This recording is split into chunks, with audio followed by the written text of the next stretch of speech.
मुझसे आज किसी ने पूछा कि दुनिया में सबसे बड़ा दुख क्या होता है।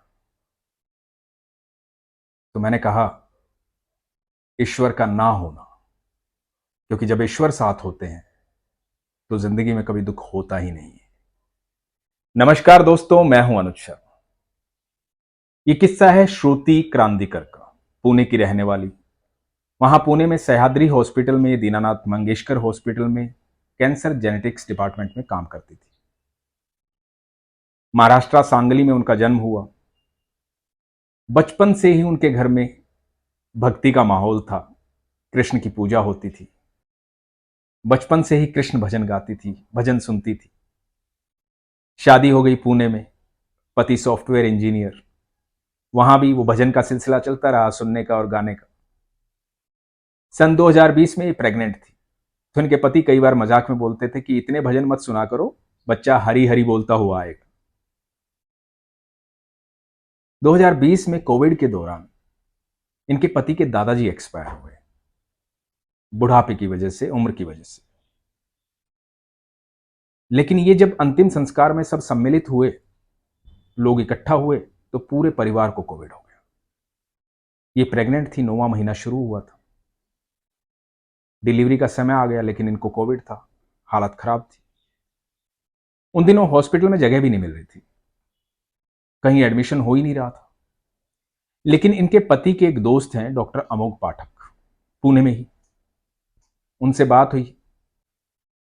उन्होंने हॉस्पिटल में इंतजाम किया एक बेड का। डॉक्टर्स ने कहा कि बच्चा जो है वो ऑपरेशन से पैदा होगा। कोई बात नहीं, क्योंकि इनको कोविड था। बच्चा पैदा हो गया, ऑपरेशन से हुआ, सकुशल पैदा हुआ, बेटा हुआ। सब खुश थे।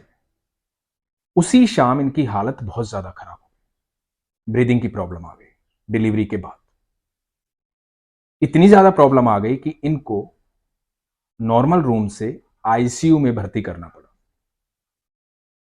और वहां पर पता लगा कि इनके लंग्स जो हैं वो 70% काम ही नहीं कर रहे हैं। डॉक्टर्स ने कहा कि एक इंजेक्शन की जरूरत है, लाना पड़ेगा। आप सबको पता है कि उन दिनों इंजेक्शंस जो हैं, बहुत लोग ढूंढ रहे थे। ऑक्सीजन की और इंजेक्शंस की बहुत कमी चल रही थी। वो इंजेक्शन नहीं मिल रहा था, 2 दिन हो गए। ये आईसीयू से वेंटिलेटर पर आ गए। अब जब वेंटिलेटर पर आ गई तो घर वालों को डॉक्टर्स ने कहा कि यदि 1 घंटे में इंजेक्शन नहीं मिला तो कुछ भी हो सकता है। हालात बड़े नाजुक थे। 1 दिन का छोटा सा बच्चा है, मां की हालत खराब है, इंजेक्शन ढूंढा जा रहा है, कहीं मिल नहीं रहा है। और ये जो है श्रुति, ये सिर्फ अपने भगवान को याद कर रही है, कृष्ण को याद कर रही है। इनको पूरा भरोसा है। इधर इनके परिवार वाले एक मेडिकल स्टोर पे जाते हैं जहां इंजेक्शन मिलता है, लेकिन इंजेक्शन जो है वो किसी और के लिए मंगवाया था। उनको हालात बताए जाते हैं। एक चाची ने बताया था कि यहां पर इंजेक्शन मिल सकता है। उनकी हेल्प की वजह से वो चाची उनको बताती है कि 1 दिन के बच्चे की मां है, उसको ज्यादा जरूरत है। और मेडिकल स्टोर वाले जो हैं वो इंजेक्शन दे देते हैं। लेकिन इंजेक्शन से भी डॉक्टर्स ने ये बोला था कि इंजेक्शन से 50% चांसेस।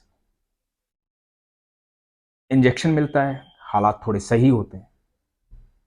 अगले दिन फिर दूसरा इंजेक्शन भी मिल जाता है, हालात थोड़े और सही हो जाते हैं। थोड़ा सा माहौल नॉर्मल होता है। छोटा सा बच्चा है, माँ है, बच्चा अलग है, माँ अलग है। अब होता क्या है कि 2 दिन के बाद अचानक रात को फिर तबीयत खराब होती है।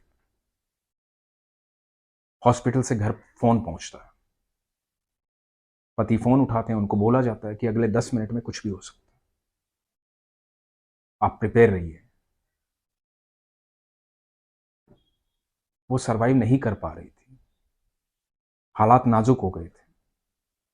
पति को फोन कर दिया गया कि अगले 10 मिनट में कुछ भी हो सकता है। इधर श्रुति का कहना है कि इस हालात में मुझे ऐसा लग रहा था कि कृष्ण मेरे साथ खड़े हैं।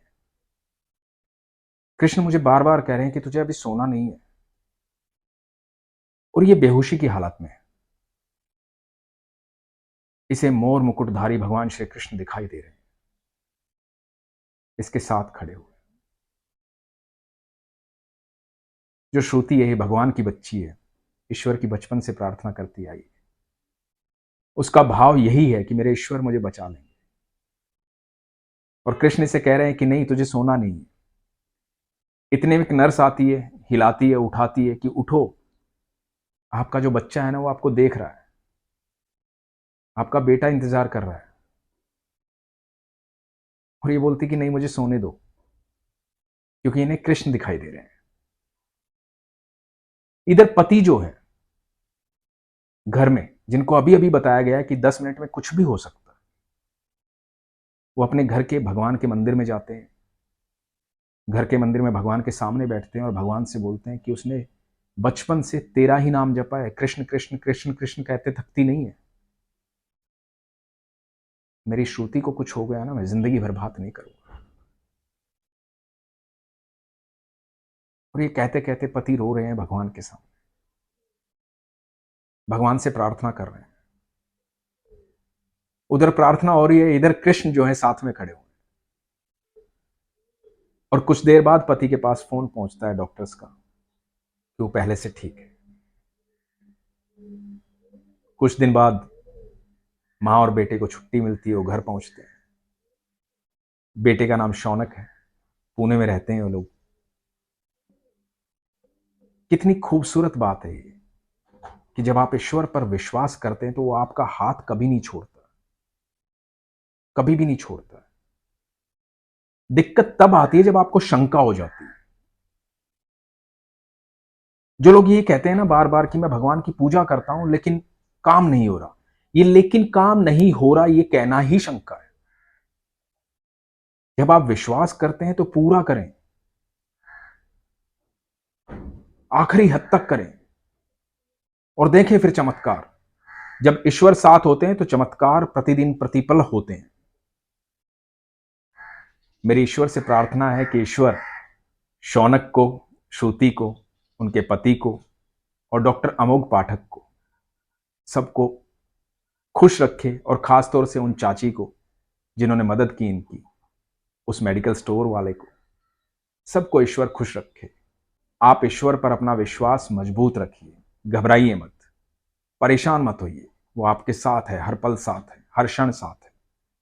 लेकिन शंका मत कीजिए और आगे से कभी मत कहिए कि मैं पूजा करता हूं लेकिन ये होता नहीं है। आप सोचिए, जब भी आप ये कहेंगे तो वो काम होगा भी नहीं। आप बस ये सोचिए कि यदि नहीं हो रहा है तो उसमें भी आपका भला है, जल्दी ही सब अच्छा हो जाएगा। अपना ख्याल रखिए, विश्वास को मजबूत रखिए। हरे कृष्णा।